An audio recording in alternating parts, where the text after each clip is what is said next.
I've added this section here on the product owner. Strangely, it's not mentioned in the focus areas of the PSPO2, but the official training does cover this information, so I wanted to make sure that I cover it as well. I don't see many questions on this information in the PS2 certification exams that I took, and yes, I've taken them multiple times to ensure that my information is relevant.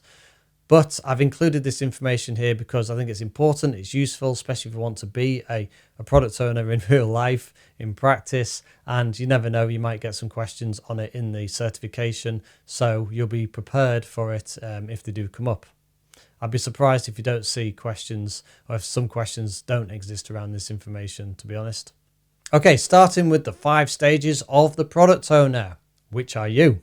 We have the scribe, the proxy, the business representative, the sponsor, and the entrepreneur. The scribe is somebody on the technology side with little to no decision-making ability who has been tasked with capturing requirements. The proxy is somebody seen as a representative of the business, like a business analyst or systems analyst, who is project and business minded, not product minded. It is somebody that collects information and can act as a gateway between the real decision makers and budget holders. The scribe and the proxy are on the receiving end of the requirements. They get told what to build and translate that into the product backlog.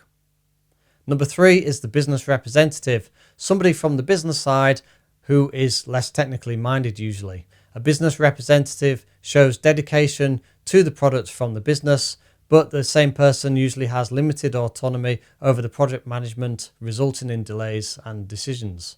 The sponsor is somebody who spearheaded the initial business case, acquired the budget, and has the trust and mandate to make financial and product decisions on the spot. And the entrepreneur is somebody who is spending their own money to fund the development of the product. They have complete responsibility for the overall product management decisions for both business and IT. The latter 3 stances are on the initiating side due to their deeper business and industry and marketplace understanding and networking. Through better understanding of the market and the user's needs, they develop strong customer empathy. This helps them understand the customer needs and desires and helps them to initiate products to satisfy those needs and desires. One thing to watch out for, the further towards the sponsor and the entrepreneur, the further the product owner might be from the developers. The product goal becomes even more important at that stage to ensure that the entire Scrum team is focused on the same goal.